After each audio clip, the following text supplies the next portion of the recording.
Hello, everyone. Welcome to another episode of Future Ready Leadership. My guest today is Charlotte Eaton. She is the Chief People Officer at ARM. Charlotte, thank you for joining me. Thank you for the invite, Jacob. It's an absolute honor. So you were one of the over 100 CHROs/CPOs that I interviewed for my new book on employee experience. And so I thought it would be fun to have you on the show to do a little bit of a deeper dive on some more current things in the realm of AI, culture, things like that, that maybe go a little bit beyond employee experience to get your thoughts on that. But why don't we start with a little bit of background information about you and the company, because I find that a lot of people might not be familiar with the company ARM, but everybody is using your products, even though they don't know they're using it. That is absolutely right. So why don't we start with a little bit about ARM? We design the compute platform that frankly powers a huge quantum of the world's products and devices. To put it in context, that means we develop technology that goes into chips that sit on things like smartphones. And so far, to date, about 310 billion chips have been shipped with our technology in it. Yeah. So you probably, if you drive a modern vehicle, or certainly all of us have smartphones, that is almost certainly running on ARM. Wow. Yeah, I read, what was the statistic? It was almost like every device or every mobile phone or something is powered by ARM, or just about. Is that? Yeah, pretty much 100%. That's exactly right. Same with modern vehicles. Pretty much every single vehicle that you'll be driving around, if you whatever you own, you're likely to be leveraging the power of ARM technology. So it's pretty phenomenal, but it's less of a consumer brand because it's always been a business to business. Yeah. And you have around 8,000 employees now? About 8,005. We are growing and growing rapidly. Yeah. It's crazy. I think last time we spoke for the book interview, it was 8,000. So you have got 500 more employees since we spoke, and it was just a few months ago. So congratulations. Yeah, we're hiring, on average last year, we're between 150 to 200 a month. Yeah. So it's a big build. So I'm curious to get your thought. Obviously, you're a technology company. AI, I'm sure, is front and center for you. And even before we talk about some of the impacts of AI and how it's being used, I'm curious to get your thoughts on some of the current events around just the competing nature of talent when it comes to AI, because you hear these ridiculously crazy stories, which I'm sure you've been following. Meta offering people $200 million signing bonuses to join their company. I mean, they're getting paid more than Cristiano Ronaldo, playing soccer for some of these, and Messi.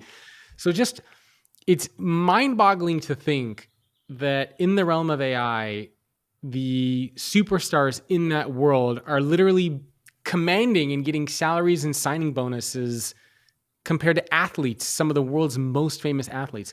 So what is going on in that space? Because to me, it seems it's a little crazy to be paying somebody so much to do AI for you. Yeah, and look, let's be honest, the vast majority of organizations can't foot that kind of bill. So it is a pretty tough market to be in. I can't comment on what others are paying. I read it in the media, so can't necessarily comment on the accuracy of those claims. What I will say is that there is definitely a number of areas which is driving it's niche talent. It's commanding kind of superior rates. That is for sure. But that has always been the case in the tech industry at different evolutions. And we are at a massive inflection point with AI. So I don't think it's unusual that you see certain spikes around different capability areas as you go through these points of massive transformation. The numbers are just, as you say, extreme in some cases. Yeah. Can you share a little bit about what are you doing with AI internally? Because as we're recording this, Elon Musk just debuted Grok 4 and Grok 4 Heavy, which I believe has outperformed pretty much every benchmark that's been out there. And I mean, what's particularly fascinating to me about something like that is that XAI and Grok, I think it's only been around for 2 years, and it's already surpassed ChatGPT, and now ChatGPT 5 benchmarks are coming out. They're supposed to be even better than Grok 4. So it seems like you wait, I don't know, a month, maybe a quarter, and then there's this new version of AI that is so much better than whatever the previous version was, that it's just the progress and the growth with this is just astounding. How are you thinking about and approaching AI internally? How are you using it? Yeah, I mean, let's talk about that. But before we do, I think what we're seeing is just the most phenomenal pace of change, and alongside just adoption of AI kind of platforms and tools and how we leverage that in the business. I think one of the challenges we have is how do we help people that work in our organizations accelerate with that pace of change, because it is moving at such a phenomenal rate and it's Yeah. requiring new learning all the time. I don't know about you, but to your point, like I'm having to stay apace of these things daily, Yeah. reading the news, catching up on what's the latest in the kind of AI space, because it's moving so fast. I'll tell you a little bit about where we were and where we are today. So I think for some time now, being a business right at the forefront of AI, I mean, our products are basically fueling it. We've been experimenting, not dissimilar to many businesses, frankly, in any industry. I think a lot of people have been experimenting for some time. We really decided to push our kind of foot down on the accelerator about probably 6 to 12 months ago. Maybe more like nine-ish months ago. And we decided we're going to go full on AI everywhere, not just in our products, which has been running for a while, but also Yep. in terms of how we internally run the business. Hmm. One such example was we decided to put GPT Enterprise in. And it's not, I mean, that's not necessarily unusual. There are lots of organizations running on GPT Enterprise very successfully, and we are doing the same. The uptake rate was quite remarkable. So within about 24 hours, we had more than 50% of people on it. Now we have a run rate of more than 80% on it at any given time. I don't know about you, it's become an Wow. extension of my being, just like the mobile phone, just like the internet. Yeah. I'm using it every day to learn and consume, to help me do my job more effectively and more efficiently. And I think because of the nature of the population, the type of mindsets we have, it's been embraced with kind of full prioritization, full focus. So people are coming up that adoption curve super fast, and we're driving it quite intentionally and quite deliberately. So there's the old saying that kind of what gets measured gets done, for Yep. example. So we monthly dashboard it. We look at every area of the business in terms of their statistics on not just the use of GPT, but more widely the use of AI, what they're using it for, how swiftly, I guess, are we moving? We've got targets and measures against that to make sure that adoption is obviously as quick as it possibly can be. We've run endless trainings. We've got champions, particularly in some of our more technical areas where there's more kind of specific technical use cases. So that's one example of many, but every area has been tasked with making this a top priority and making sure that we have use cases all the way through from the more strategic to just the day-to-day tactical. Hmm. Certainly exists in my team. And as you go across the business, you'll see that very much reflected. So that's been our approach. But I recognize, being in technology, in some ways, people's understanding of it and therefore their ability, I guess, to consume it and start to use it is somewhat greater than you might find in some other industries where this isn't Yeah. perhaps quite so natural to folk. Yeah. So you mentioned GPT Enterprise. So you rolled this out to all 8,000 employees? Yeah, every single Okay. person. And what are you finding? Because obviously you have a very, highly technical workforce, but in general, are you finding some very specific use cases of how people are using AI, both on the technical side and non-technical side? Like what are some examples of how the employees there are using the GPT Enterprise? Yeah, I mean, I won't necessarily go so much into the technical today. I mean, great examples. We recently launched our new culture, and it's called the 10x Mindset. Within about 24 hours, I had an engineer who had built a custom GPT off their own kind of drive and motivation, to that you can feed in any problem statement you might have, and it reflects back through the lens of our culture how to problem solve or what to potentially do. It gives you practical steps that you can take. And that wasn't even developed by my team. That was developed by someone Mm. else. And then they were like, "Hey, I've just built this. I've modeled it. I'm training it, and it'll be ready to go in about a week." And we then pushed it out. We've done the same for feedback. We've done the same for enterprise goal setting. I mean, those are some examples, and then there'll be others that will be, potentially all the way through to kind of the more strategic and how we operate. Clearly, that's generative. So right Yeah. now, what What that isn't is providing kind of, so to say, agentic AI that will ultimately do stuff for you, which will come and is also kind of in the hopper. But this is where we've taken step one of investing our time for now. Okay. Yeah, it's really interesting to see the how certain organizations are using AI. I talked to the CHRO of the S&P 500, and they told me, I think it was 40,000 employees they have. They made the AI training mandatory. They created a short AI training around 45, 60 minutes, made it mandatory for all their employees, and rolled out their own AI tool to everybody. And it's really crazy how a lot of employees are starting to use this, even in their personal lives. Even my daughter now. The other day we had dinner. I have an 8-year-old daughter. I have a 5-year-old son. And with ChatGPT, with the voice feature, you can have it. You can have conversations with it and tell it to ask me trivia. And so they were just going crazy with ChatGPT, having it ask them trivia questions and riddles, and they were, engaging with voice back and forth with this, and it was just crazy to see. One of the things that I worry about, I don't know if you worry about this as well, but are you concerned at all with everybody having access to AI and using it in a way to outsource their thinking?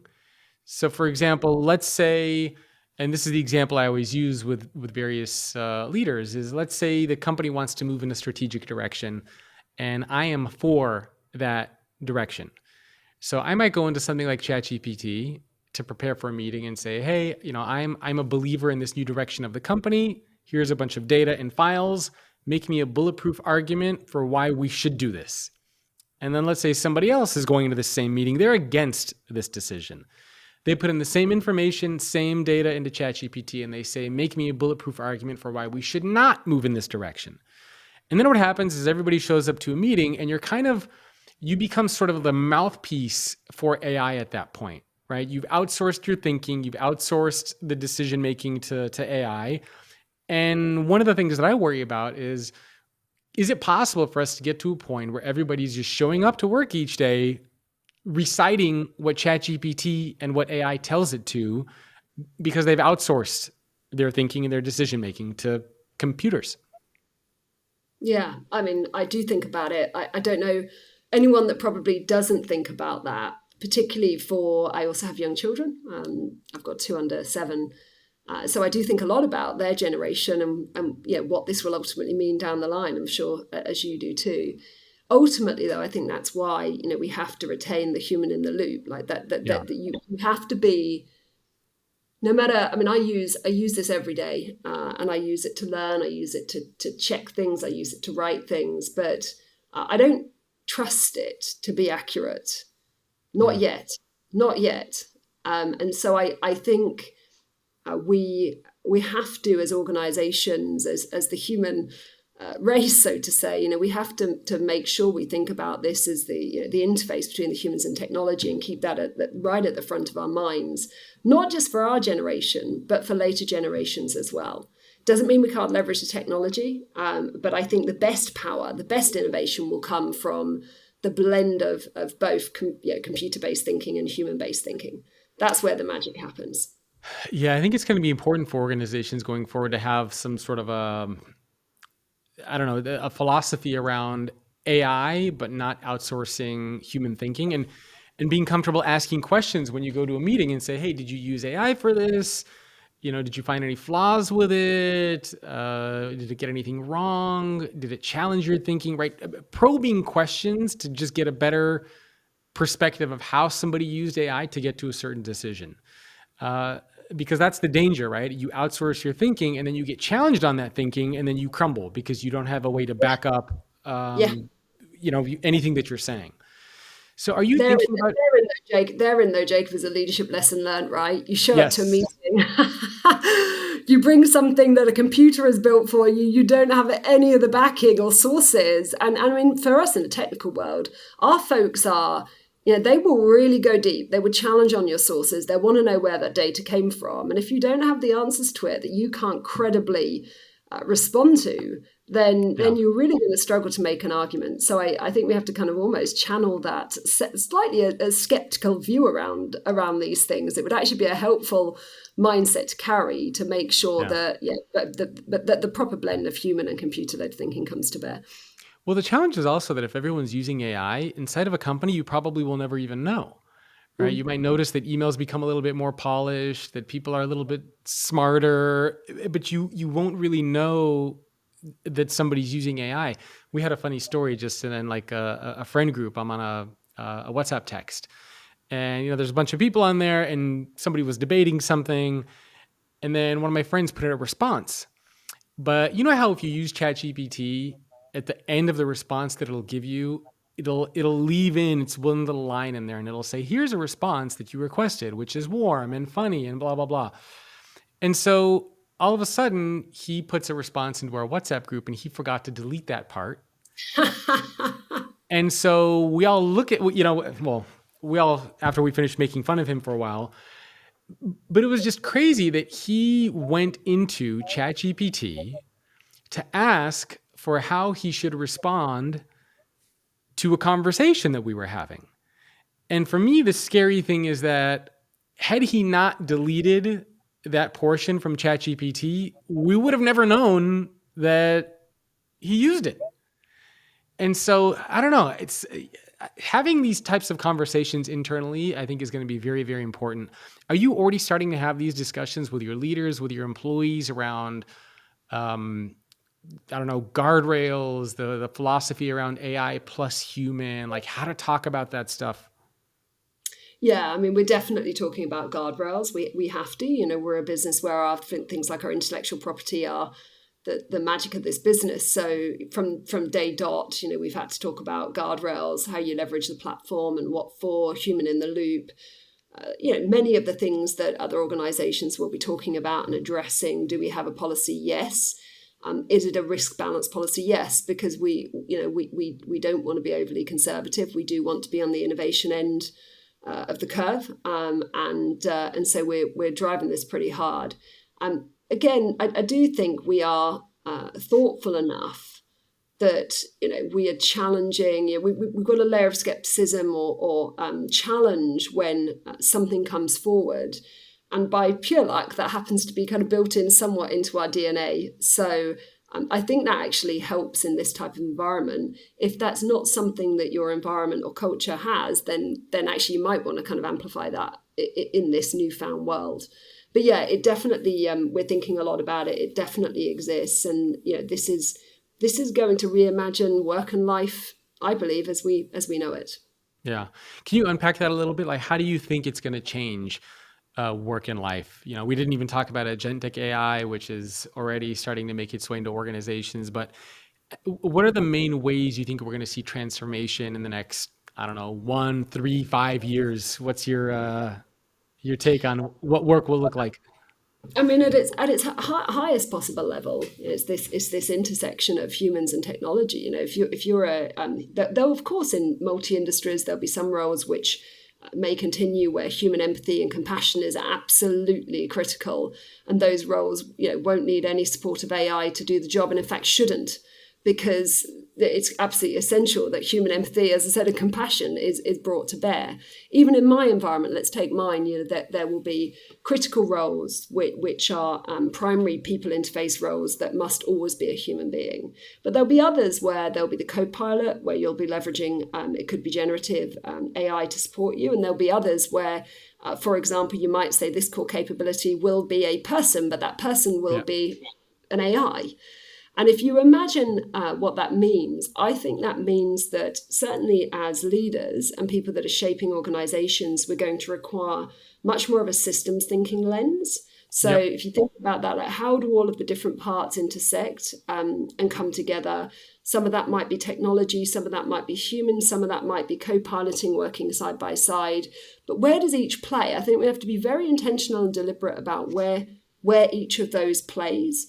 A, to leverage, of course, the power of technology, but B, to make sure that we're not falling into traps where Yeah. it's a terrible experience either for a customer or for someone that works, in my case, in our company. So I think we're going to have to become very thoughtful about that systems thinking lens. If you take org design, I mean, for a long time, we've talked about things like robotic process automation and how do we look at processes and make them more efficient and optimized. I think in the future, things like org design are going to require us to actually be saying, where is Sally going to go? And Sally's the AI agent, and where is Bob going to be? And Bob's actually the human being. And actually thinking about the organization in that lens, certainly if I look in my lifetime, I don't think we've looked at it in that way. So I think fundamentally how you construct organizations, ultimately the shape of the roles in those organizations will evolve and adapt depending on that sort of overall spectrum of can it be supported by AI all the way through to no, it can't. It's got to be absolutely kind of human-centric and human-led. All the way through to how we interact at work, which is already changing. You and I've talked about that. We're there. The way that we interact at work is changing. And that as this becomes more and more sophisticated, this is just the beginning. Yeah. This is not yet even at a level of sophistication that we've yet seen. This is just the beginning. So this is going to accelerate, and we will see a significant evolution of the jobs ecosystem. But I'm also a forever optimist about this. I think there will be change, and all of us, that the quicker we come up the curve, the easier it will be to adopt, but also ultimately to make sure that we bring human capability to bear in the right places. I was just going to ask you if you're an optimist on this, because there's a lot, and I'm sure you've seen a lot of those articles. There's either the doom and gloom people who say, lots of jobs are going to get automated, humans are not going to have jobs anymore, it's all going to be done by technology. And then there's the other spectrum where people say, well, we've always said that about technology and we've always created new jobs and new things for us to do. Therefore, AI will replace the mundane aspects of work and will be more suited for kind of the creative aspect of work. Where do you stand in that debate? Are you the optimist, or are you on the doom and gloom perspective? I am definitely an optimist. Okay. So, and I'm also a realist. So I'm always very honest, and I get this question from the people that work in the company too. So it's not unusual to be asked that.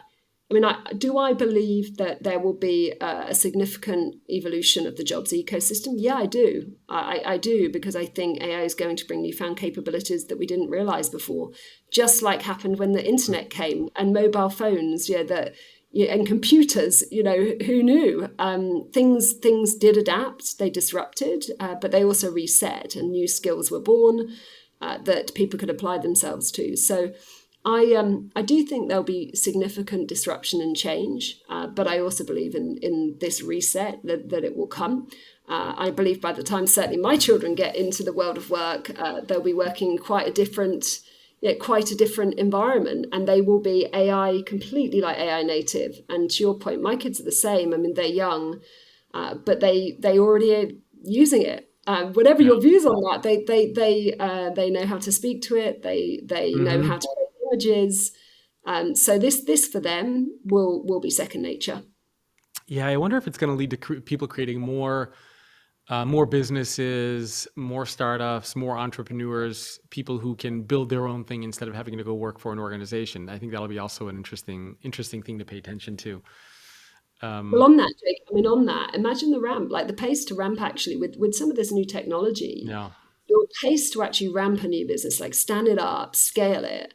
A lot of these tools will amplify the ability to move quickly around that. So I you can agree. do in 24 hours. You can make a logo, you can code and get something up and running. It's very, very cool. And another reason why I'm the optimist, right? The opportunity it creates is pretty phenomenal. Yeah, it used to take me weeks, right? I mean, to create a website, to create a logo, to work with a designer, to go back and forth. Now you just type in prompts, feed in websites that you like, and it's quite mind-blowing how effective some of the things are. Even the other day, like my 5-year-old son is very obsessed with, I don't know, whenever we have workers here that are fixing electrical or plumbing or landscaping, he loves to watch. He's really obsessed with just how things work. And so we had a landscaper here the other day, we had an electrician here the other day. And I was just messing around with my son. I said, maybe one day you're going to have your own landscaping / electrician business. And just for fun, I went into ChatGPT and I said, I have a 5-year-old son, make me a logo called Noah's Landscaping and Electrician Services. And literally in 5 seconds, it created these amazing, like fun, cool logos. And I'm sitting here talking to my 5-year-old son, and I said, maybe one day you're going to have a business and we'll put this logo for you on a hat and on a shirt and on a business card and on your car. And you can do landscaping and electrician services. And he was blown away. He's like, oh my God, Daddy, that's so cool. I'll be able to do that. And it's right. And it was literally like 10 seconds to do this. And it gave me 5 different versions. So just the power that these tools have is really amazing. Are you concerned? Oh, no, go Sorry, ahead, please. just on that one before we move on. I mean, again, I've used the word intentional once today, and I use it again. I do think this kind of massive shift will require us to get intentional. Let's take, I mean, one of the areas I'm really thoughtful about is emerging talent or early careers jobs, as I would say it. We know that these folks who are coming into organizations need to be fully equipped to leverage the power of this technology. Yes. And that's going to obviously require their education to support that. And that education ecosystem actually needs to evolve rapidly to enable that as well. But we also know the shape of these jobs may change because AI is going to be absolutely kind of supporting in some cases and changing in others some of these roles. So we as organizations will need these people to come in and we'll need them to ultimately in 5, 10, 15 years time be the future successors of in our business. The question I think we have to ask ourselves is, what do we do in this period of time as they join in this disruption period to equip them to do that amidst the scale and state of disruption that we are and they will ultimately experience. And that's the bit I'm quite thoughtful about. Are you concerned with the black box issue of, I can imagine scenarios where legal issues, trust, ethics issues come up in the future where we're using AI for feedback, for ideas, for suggestions, for decision-making, but we don't fully understand exactly how these AI tools are making their decisions and serving up their recommendations. So for example, if you're building a team and you feed in data from, let's say, 10 different people, and you say, give me 4 people who should be on this team, and it gives you those 4 people. It's not entirely clear how these AI tools are making decisions as far as who's the best fit, who's not, who should get promoted, you know what I mean? So are you worried about these black box issues coming up in the future where somebody might say, hey, wait a minute, I don't agree with that. Show me how ChatGPT came to that conclusion. And then we're going to say, well, I don't know how it did it. I mean, I think we need to be that's a classic case of being really thoughtful about where you use AI and where you don't. How, if you're using it, for example, to select candidates, I would be extremely nervous about that. Which is so many companies are doing that. They're embedding AI into resume screening, into having phone calls with AI, into all sorts of stuff before you even talk to a person, and it just screens everything out and says, "Here you go. These are the best people." I think though that again, there is some control that you have around parameters. I do think that recruitment is a great use case for AI. So ultimately, how do you manage? We get thousands of resumes. I mean, imagine the quantum that come into our organization every week, and the amount of time that therefore takes to do it justice, to read every one, to give it, to give it the time that it requires is a massive, massive load. So I do think there's a really good use case there, but I think it's down to how you set that up with the right parameters, how you understand the architecture of it, how you train it, which obviously is ultimately the training is where a lot of the time needs to be invested to make sure it's looking at the right things. And then the ability to unpick it. So if you do get that question, you can actually go back and answer it. How did it get to where it got to? So that I think is where kind of some of this rigor and governance, which I know is a bit of a boring word at times, but is a really important word because on this, there will need to be some governance around how it gets used. If not, as you say, I think that there are some legitimate risks. You are not in human resources anymore. I know your title might have human resources in it, but I can promise you, you are now moving beyond traditional HR to focus on the future of work and employee experience. And the challenge is, where do you as a CHRO go to connect with other peers just like you who are focused on that same thing? I've heard from dozens of CHROs that a lot of the communities out there are ridiculously expensive. You're spending $40,000, $50,000, $60,000 a year. When you go to conferences, there's hundreds, if not thousands of people, and you can't really connect with CHROs. You're constantly being upsold and cross-sold. You're being subjected to speeches and just lots of fluff. That's why I put together a brand new, intimate community for CHROs limited to 100. It's called Future of Work Leaders, and you can check it out at futureofworkleaders.com. And if you're interested in moving beyond traditional HR to focus on the future of work and employee experience, and you want to connect with other peers just like you who are doing that, but who are not spending a ton of money, they're not getting upsold or cross-sold, no speeches, no fluff, none of that kind of stuff, check out futureofworkleaders.com. You'll be joining CHROs from brands like Johnson & Johnson, Neiman Marcus, Dow, Waste Management, PNC Bank, Northrop Grumman, and dozens of others. Again, futureofworkleaders.com. I can promise you, you will be glad you checked it out, and I hope to see you in there. Yeah, and even just, I think it'll also lead to a lot of new types of AI jobs, right? Prompt engineers, AI ethicists, AI, I mean, who knows the types of things that can emerge as a result, but people who can explain AI, people who can create the right prompts for AI so that you can get the best possible response. Like there's so many new, very interesting areas that are emerging out of this. Have you thought about this at all as far as education too? Because I mean, again, we talked about how we're having young kids. I have a 5-year-old and an 8-year-old. And even my wife and I, sometimes we go back and forth and we're thinking, are our kids even going to go to college? Do they even need to go to college anymore? Because by the time they get to that stage, right, even if you think 5 years, 8 years, for my older daughter, imagine how advanced AI is going to be. We'll be on like Grok 12, GPT 14. Like it's just mind blowing to think where AI will be.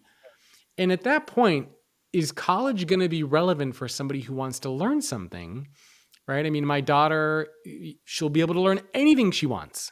Visually, the holograms at that point, who knows what's going to happen? So I'm also wondering, is it going to change the way an organization like yours is recruiting and thinking about talent? Are college degrees no longer going to be as relevant? Are you going to be looking more at skills or things that people have created as a way to attract them instead of saying, hey, where's your MBA? Where's your bachelor's degree? Where's your whatever technical certification? Yeah, I mean, look, I would say it's too early to tell because we're still at the kind of the very beginning. Might it? Yes, I think about it too. What will it mean for? How do I best? I guess I ask the question: how will I best advise my children? Yeah, down the line. But it's honestly it's too early to tell because they're between now and the time my kids will be ready to even consider college. The world will have turned many times over, and we will have learned many new things. So I'm almost parking that. What we're focusing on right now is really AI ready, AI ready workforce. So are okay. people coming out of college with the curiosity and passion and interest and ability to leverage some of this new technology? That's kind of a priority number one for us. And then obviously we overlay that with some of the skills that they get. We bring a lot of computer scientists into the company, given what we do, but there's a broad array of skills that we're interested in that ultimately join us. How that will evolve, unknown, somewhat of an unknown quantum. It's no different to how will people learn in the future world, in the world of work? Yeah. I don't know about you, but historically there have been lots of interesting platforms that you go on to learn. Most of the time now, I just go to GPT and I'll ask it. So Same. it gives it, and it's complete. It's complete gratification because you get the answer immediately. Yeah. So I think it's really interesting how higher education, how will they adapt? How will they think ahead for that towards that massive shift? But the whole ecosystem will have to adapt beyond just work and organisations like ours. There are many interconnected parts, higher education being one, even frankly down into kind of elementary and primary school education, as we call it in the UK. How do you think this is going to change leadership and culture? Because I would imagine we're going to get to a point in the very near future where as a leader, even you on your people team, you're going to be leading a combination of humans and you're going to have agents that are doing work for you. And I would imagine that might maybe it'll create some resentment amongst people. Maybe it'll create some confusion. Maybe it'll be because agents can work nonstop 24/7, right? They don't need anything. They can just go. So how are you thinking in terms of how AI will change leadership and how it might change culture inside of an organization like ARM? Yeah, it's really interesting. I mean, I'll talk about a few things because I guess what AI is, and we talk a lot about AI, but of course, who knows what the next generation of technology will be beyond it? It's impossible to say. And I think what we're really reflecting is just immense change, change unlike anything we've ever seen before, and performance expectations of the product that companies like ours are creating, unlike anything we've seen before. So I think one of the big challenges for leaders is obviously the ultimate adaptation to that. How do you ultimately, we call it move at pace, find a way? How are you kind of nimble and able to respond, but also not be afraid of just the ambiguity that creates, like the world around you just moving incredibly fast. Yep. So how do you remain decisive amidst that context? Like, I think those are going to be really core critical attributes to leadership moving forwards, and it's more about, we call it more of a mindset, less about skills. Actually, it's a mindset that we're going to have to carry and amplify into our teams. I also think, kind of linked to that, there's this construct of just the sheer endurance that it requires to operate in that kind of environment, whether it be AI or anything else. Like, it is for the human form. Not keeping pace with it, because to your point, like, we're not machines, and that's what makes us so special. I'm glad we're not machines because we bring something different. We bring all of the creativity and empathy and compassion and relationships that you don't get with a machine. So, but I do think as part of that, we are having to be more and more endurant, and this is a marathon, not a sprint. This isn't something that we want kind of people to run at and then kind of sort of frizzle out or burn out like that. That would be a terrible outcome. So I do think we are requiring leaders to show up with phenomenal amounts of resilience beyond anything we've kind of asked of them before. From a more of a skills point of view, I mean, we talked about the fact that fundamentally, I believe leaders need to have an understanding of not just AI, but use cases, application to their function. Yep. And ultimately kind of the difference between generative and agentic, and there'll be other interesting technology that comes that will take us beyond agentic, potentially into new and different things. So I think it's a curiosity to keep a pace of those trends. A hunger and thirst for learning is going to be really key. As I said, since I joined ARM, this whole industry, this market is moving so fast that a day goes by and you feel behind. Like, it is, certainly my pace of reading on the latest news has gone up significantly. It's had to, because otherwise you blink and something shifted and you didn't know about it. And the talent market's moving significantly as well. So I think those are kind of the biggest attributes. But I would also add, and this is especially prevalent for my role, but I think it will be the real treasure and value of human beings as leaders. We can't ever forget the factor of the kind of human connection, communication, that is and will always be so critical. I mean, there is a difference talking to an AI versus a human being. There's a difference, just like we're talking now. And so I really hope that leaders won't forget that, and will continue to bring that to bear to its fullest, so that teams thrive and that we create the right conditions for human beings to continue to enjoy work, which is what it's all about. Yeah. I mean, even there, though, you are seeing, at least in personal lives, there have been several stories that have come out of people who have fallen in love with their AI assistants, right? Their AI girlfriends they develop, or boyfriends, they develop these because you can program it to sound a way that you want, to have empathy, to be encouraging, to be anything that you want. And it's I don't know if you saw that movie Her that came out, I don't know, like 8 to 10 years ago. So it's a really fascinating film, and it seems like it's actually coming to life. I think it was with Joaquin Phoenix, talking about somebody who fell in love with their AI. He always has the AI in his ear, in his earpiece. She's always there with him.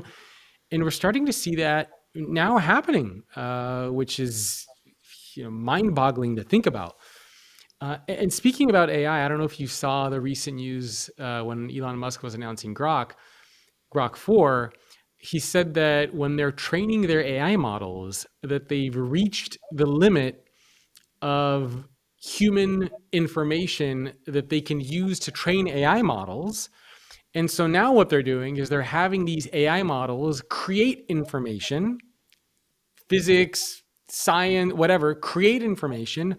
And these AI models are being trained on information that humans have never created, but that AI is creating, which to me is a very, I don't know, it's a very crazy thing to think about when you hear somebody say that AI has already been trained on every piece of human information and that now we need to train it on AI information. And he said that, I think it was by the end of this year, he expects AI to create and solve complex physics problems that humans didn't even think about or weren't able to do, going to create its like own form of physics. I mean, it's nuts, the progress that we're seeing in this space. So you're right. It's going to be very hard to predict where we're going to be in 5 years, let alone by the end of the year with some of the progress we're seeing.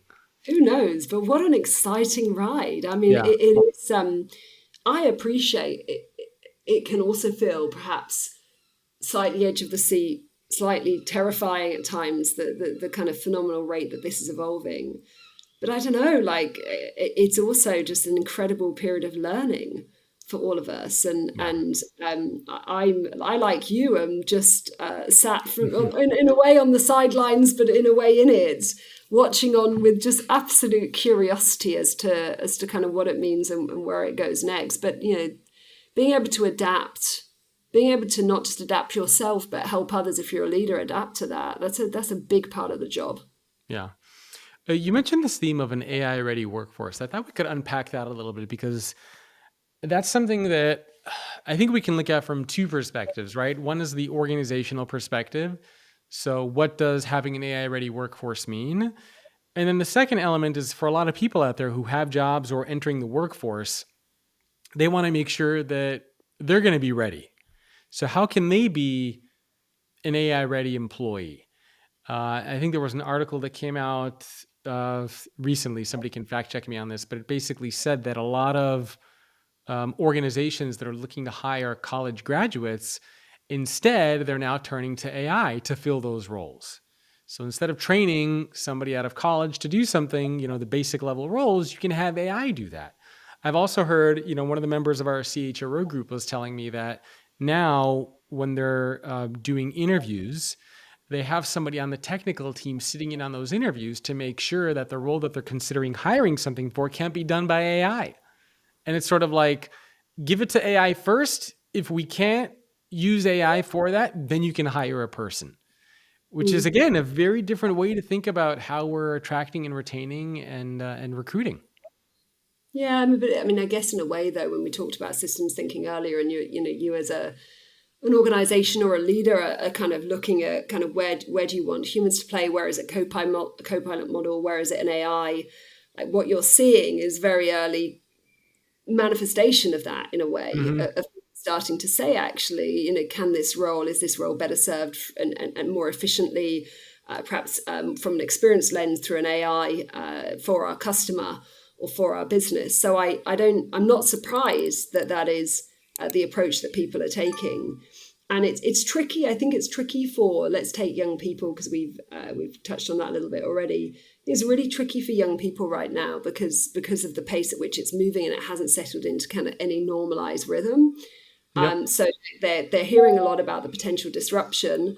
That disruption hasn't fully happened yet. They're trying to figure out, what do I best do to equip myself for success? And organizations are also asking the question going, of course, I want to leverage the power of AI for all of the reasons that we've discussed, all of the benefits. But you do also want humans that are going to kind of grow through in your organization who can take these leadership roles in the future. And so you need both. And both can coexist, I believe, together.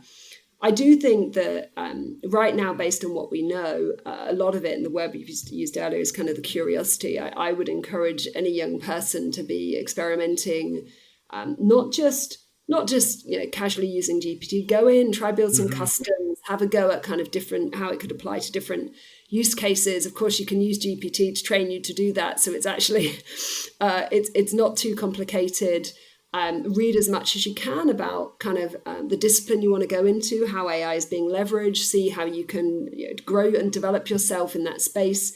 That doesn't need to be a super expensive kind of program per se. I think a lot of this kind of can be self-led, self-managed, and show up with the kind of in a way the right mindset. And I don't think that is all about coming in with a top-end computer science degree either.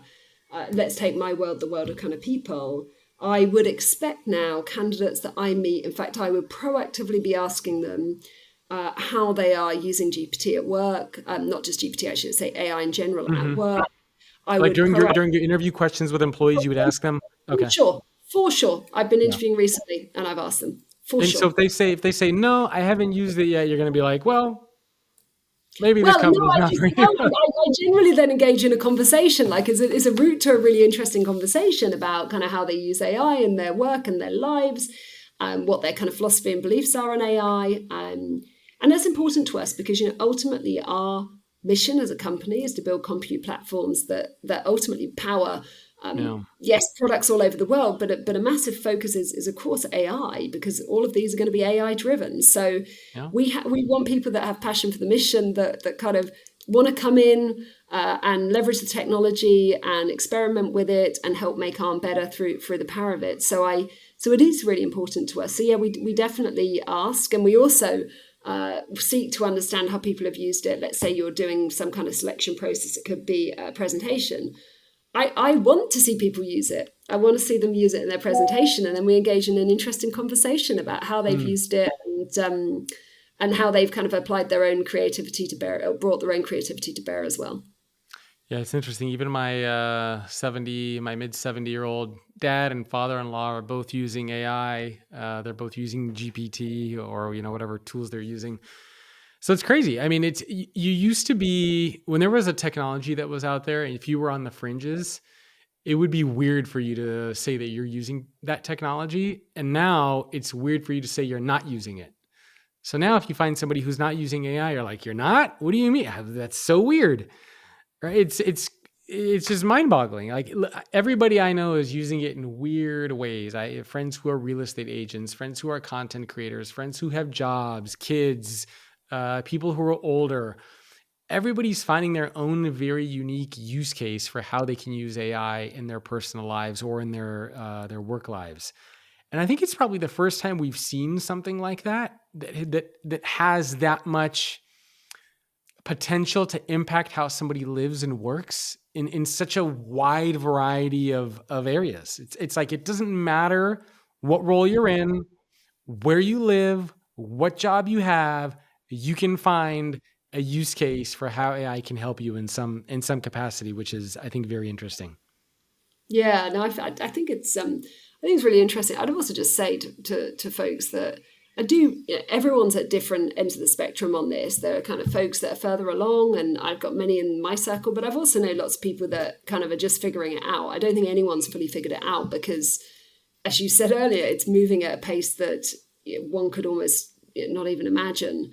So, if you're listening and you're wondering, gosh, I'm not using it very much yet, you are definitely not alone, because there are, honestly, kind of even in my circle, there's a full mix of kind of people kind of adapting to it really quickly, and other folks that are taking their time, and that's okay.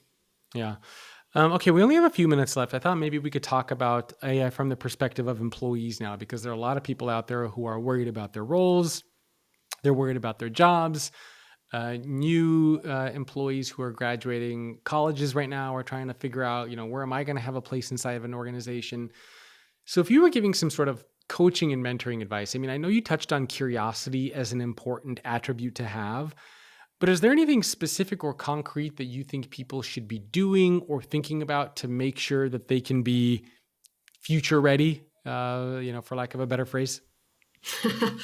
Yeah, I mean, I think I touched on some of it earlier. I think yeah, increasing your understanding of the technology, how it's evolving, how it might apply to the discipline of interest, being learned in that space, reading, researching, is going to be key, but also like practically applying. So one of the things I'm trying to do right now is sort of get better at writing custom GPTs of my own. I was training one just last Mm, week on my writing style, and it's great fun actually. But it's I think again it's subject to the discipline you want to be in. Uh, have a go. Start experimenting with some of the free technologies that are available. It's not just GPT. yep. There's loads. I mean, you were talking about Grok earlier. There's loads of different technologies available for free that you can go and try. Build some stuff. Create some stuff. Maybe even stuff that you can show. So if you go Yeah. into a selection process and you're asked, you actually have some products that you can bear, which are like, hey, I've done this, I've done that. Bring some use cases into the conversation that you yourself have created. Don't need to be like massively complex, but just shows kind of how you're thinking about it and your ability to apply some of these kind of new skills. Obviously, we talked about prompting earlier. Hmm. It is become a key skill. I'm educating myself in it. Can't say I'm yet there where I need to be, but coming up the curve as I think we all are. So again, I would encourage you if you're learning about this and you're wanting to kind of upskill yourself, again, kind of really hone your prompting skills, because it will create better output that you can then demonstrate either in a selection process or at the point that you join an organization.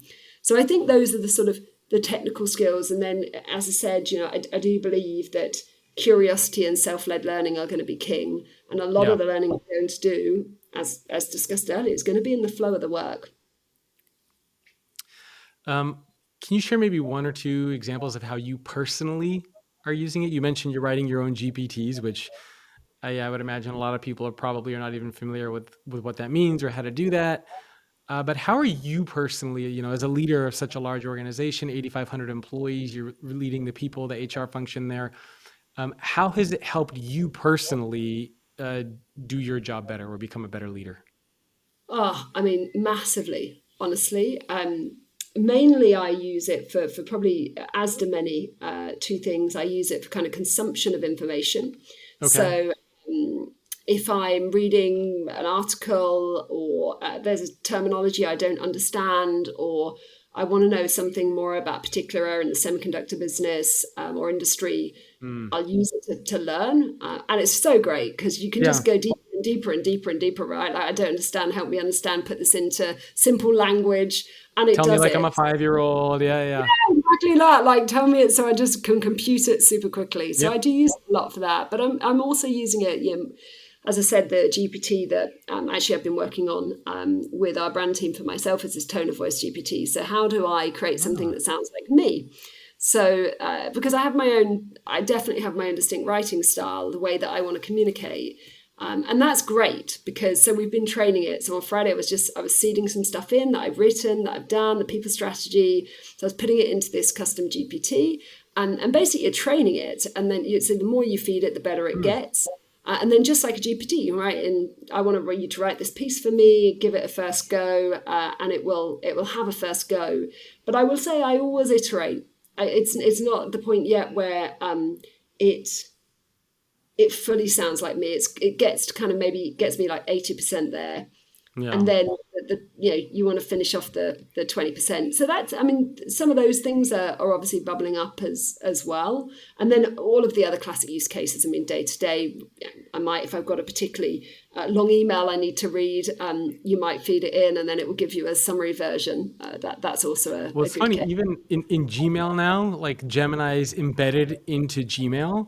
So now when I open up an email, at the top of the email, it already gives me a summary that Gemini put together around what the whole point of the email is. So I think it's only a matter of time before it just gets ingrained and embedded into literally every aspect of what we're doing. So it'll be very, very interesting to see what the next 1, 2, 3 years brings. Charlotte, we have reached the end of our wonderful time together. Do you have any last parting words of wisdom for people before we wrap up? Anything that's top of mind for you that maybe we didn't get a chance to talk about that you want to mention? Do you know what? I'll say three. 3 word stroke statements that just came to mind as you were finishing. Adapt, adopt, but one final one, never lose your human edge. Yeah. Critical. It's a Yeah. perfect place to finish. Yeah, that's an important one. The human element in there, as much as we always talk about, and I heard this from all the CHROs that I was interviewing. I hear it in our CHRO group as well. As much as everybody talks about technology, we still need to remember that we work with people, we work with human beings. And as one of the laws that I have in my new book is going to be, it's going to be make people the first principle, right? So the foundation of everything that you do at work is around your people. Charlotte, where can people go to learn more about you, ARM, anything you want to mention for people to check out? If you're hiring, throw out your career page, LinkedIn, anything you want. Yeah, I mean, well, look, you probably go into GPT and or Grok or any of the platforms, and it will tell you anything about me or ARM. But yeah, I mean, for sure, check out the ARM global site. Check out our careers site. We are an extraordinary place to be. So if you're interested, come and join us. Very cool. Charlotte, thank you so much for taking time out of your day. Really appreciate it. Thanks to you. Been great chatting to Jacob. Take care. Thanks for tuning in to today's episode of Future Ready Leadership. If you want to get access to more content on how you can become future ready, make sure to subscribe to the newsletter. It's thefutureorganization.com/newsletter. And if you enjoyed this episode, please send it to somebody who you would like to see become a better leader. Thanks for listening or watching, and I will see you next time.